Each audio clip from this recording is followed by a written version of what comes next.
여러분의 구독은 영상을 제작하는 데 큰 힘이 됩니다. 영상을 보시기 전에 구독과 좋아요 꼭 부탁드리겠습니다. 아울러 회원이 되시기를 원하시는 분들은 유튜브 채널 홈피 구독 옆에 있는 가입 버튼을 눌러주시기 바랍니다.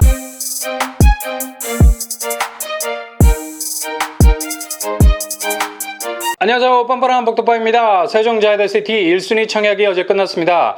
아니나 다를까 기록적인 경쟁률 숫자들이 눈에 쏙쏙 들어오네요. 예상은 하고 있었지만 거의 뼈 때리는 경쟁률을 보이고 있습니다. 전날 특별 공급 물량을 제외한 일반 공급 물량 1106가구 모집에 무려 21만 3,443개의 청약 통장이 몰려들었습니다.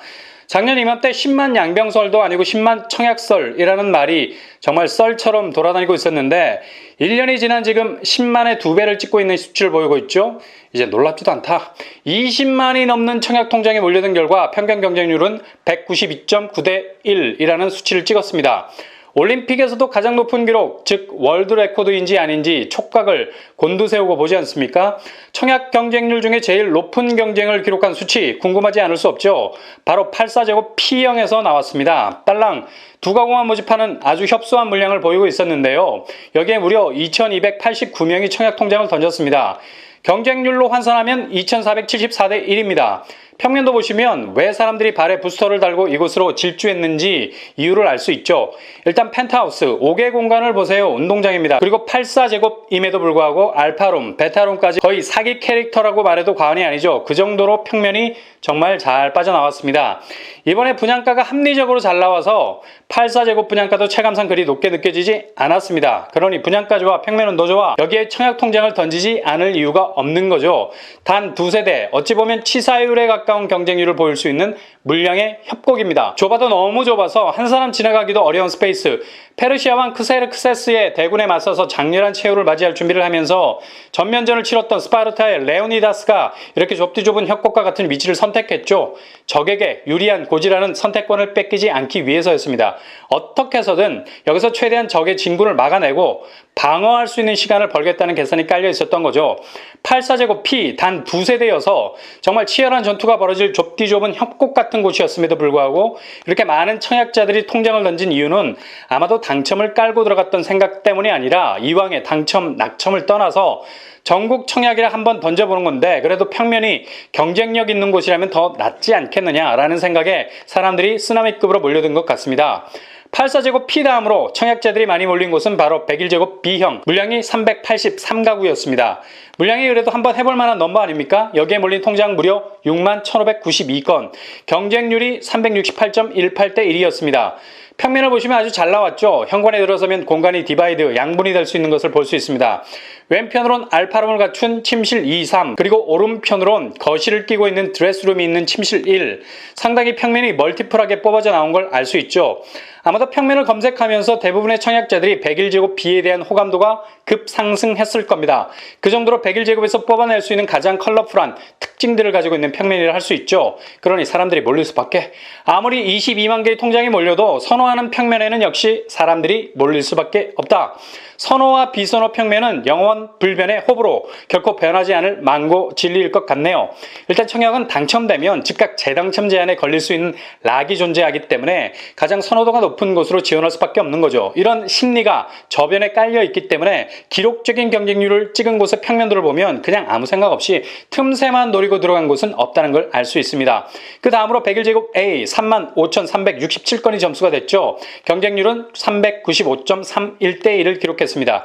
여기는 200세대가 넘는 공급량입니다. 일단 확률을 높이자는 차원에서 청약 통장에 몰린 것 같습니다.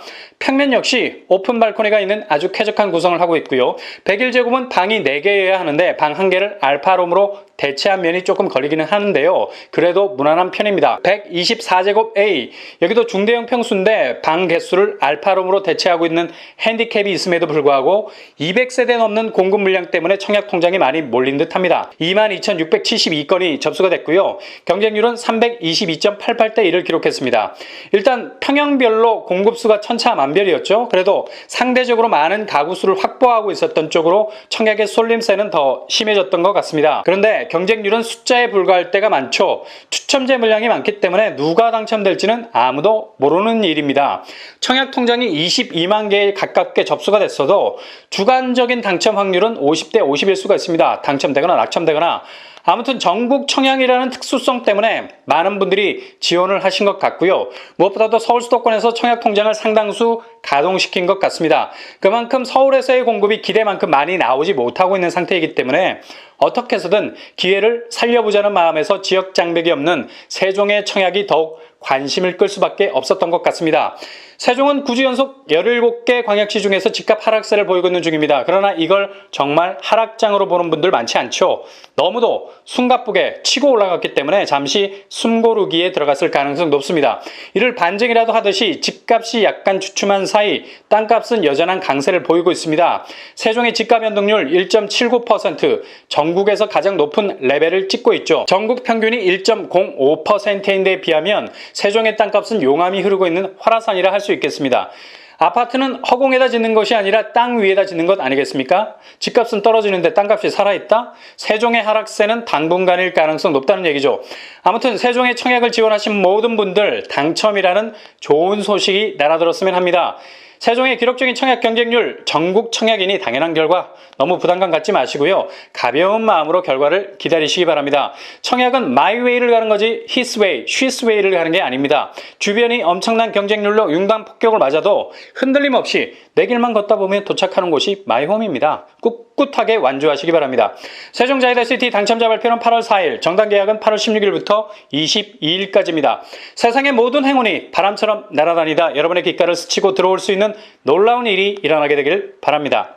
송도는 인천의 집값을 리딩하고 있는 대표적인 곳이죠. 최근 중소형 단지들도 강세를 보이고 있습니다. 송도 더샵 마스터뷰 84제곱 10억 7천, 송도 더샵 퍼스트파크 84제곱 11억을 찍고 있습니다. 아마도 이런 상승세는 당분간 계속될 예정입니다. 왜냐하면 2021년 5월까지 인천의 집값은 10.81% 올랐습니다. 일단 계속되는 교통 호재와 개선되는 주거 환경은 인천을 상승세의 정점에 세워둘 것 같고요. 여전히 인천은 다른 수도권에 비해서 덜 올랐다는 인식도 강하기 때문에 인천의 중심 송도는 확실한 강세를 보이면서 인천의 중심이 될 가능성 높습니다. 이런 분위기 속에서 더샵 송도 센텀 하이브 아파텔이 곧 분양을 앞두고 있습니다. 이곳은 인천시 연수구 송도동 국제업무지구 B5 블록에 위치해 있죠. 단지 규모 지하 5층에서 지상 39층, 총 388세대입니다. 평형은 6일에서 63제곱으로 중소형으로 구성이 되어 있고요. 펜트하우스로 124제곱에서 126제곱도 나오게 됩니다. 모든 세대가 3베이 복층으로 구성되는 독특한 설계가 적용이 됐습니다. 공통적으로 화장실 2개를 적용해서 5구제곱 아파트 평면과 거의 비슷한 레이어로 구성이 되어 있다고 하네요. 전용 면적 중 6.2제곱이 가장 비율을 많이 차지하고 있기 때문에 공간 활용도를 높였다고 볼 수 있겠습니다. 송도는 일단 층수가 높으면 뷰가 서라운드로 나오죠. 사방이 똑 떨어지는 스카이라인, 오션, 그리고 파크가 제대로 된 뷰를 만들어내고 있기 때문에 더샵 송도 센텀 하이브도 확실한 뷰 조망을 가지고 있습니다. 일단 워터프론트 하우스, 센트럴파크, 서해바다가 눈에 들어오는 확실한 조망권 가지게 되고요. 송도에서 주거용 아파트의 경쟁력은 바로 조망권입니다. 얼마나 확실하게 눈을 자극할 수 있는 컬러풀한 조망을 뽑아낼 수 있느냐가 주거의 가치를 달리하는 경쟁력이 되는 거죠. 더샵 송도 센텀 하이브는 모든 호실에 이런 조망권을 부여했다고 하네요. 확실히 다른 주변 단지와는 차별성이 있는 아파텔이 될 가능성이 높습니다. 이후에 센텀 하이브는 업무 시설도 들어오기 때문에 조망이 어떻게 변화가 될지는 지켜볼 대목입니다. 분양가가 공개됐는데요. 6.2제곱이 대략 4억 초반에서 5억 초반으로 형성이 되어 있습니다. 그리고 중대형 평수 126제곱은 워낙에 물량도 없기도 하지만 공급가액이 15억에 육박합니다. 거의 펜트하우스라 보시면 되겠고요. 6.2제곱 쪽으로 방향을 전환해서 진입을 시도해 볼만합니다. 교통환경, 국제업무지구역, 그리고 센트럴역이 도보권 안에 있습니다. 5분이면 충분하죠. 그리고 교통호재도 앞두고 있습니다. 센트럴파크역에서 한 정거장만 이동하면 인천대 입구역이 나오고요. GTX-B가 통과합니다. 여의도까지는 5정거장이면 도착 가능하게 됩니다. 이렇게 되면 서울 접근성은 거의 끝판왕이라 볼 수 있겠네요. 2023년에 개통 예정, 그리고 송도 내부 트램이 계획돼 있어서 국제업무지구 간의 교통 연계성이 확실히 좋아질 전망입니다. 2026년으로 계획돼 있습니다. 그리고 인천발 KTX가 2026년에 개통 예정, 수도권 제2순환고속도로가 2023년에 착공 예정입니다. 이렇게 송도 주변 교통망은 나날이 첨단화되고 있는 상황입니다. 생활 인프라로는 NC백화점, 커널워크가 가깝고 스트리트몰 역시 근거리에 있습니다. 무엇보다도 국제 업무지구를 끼고 있는 핵심적인 직주 근접지가 될 가능성 높죠. 주거용으로 시세 차익만 생각해도 주변 입지가 워낙에 좋아지는 관계로 주변 아파트와 동반 상승 가능성 높고요. 게다가 수익형으로 생각해도 주변 시세보다 높은 월세를 기대해 볼 수 있는 잠재력도 충분히 가지고 있습니다. 분양 일정 청약 접수 8월 3일에서 4일까지, 당첨자 발표 8월 9일, 계약일은 8월 11일에서 14일로 예정하고 있습니다. 한국부동산은 주택 청약으로 청약하시면 되고요. 아파트리라 거주지 제한 없고 청약 통장 필요 없습니다. 전국 누구나 청약 가능하고요. 체크해야 될 규제사항은 전매 제한, 소유권 이전 등기 시점까지, 재당첨 제한 없고 실거주 의무도 없습니다. 중도금 대출은 60%까지 가능하겠습니다.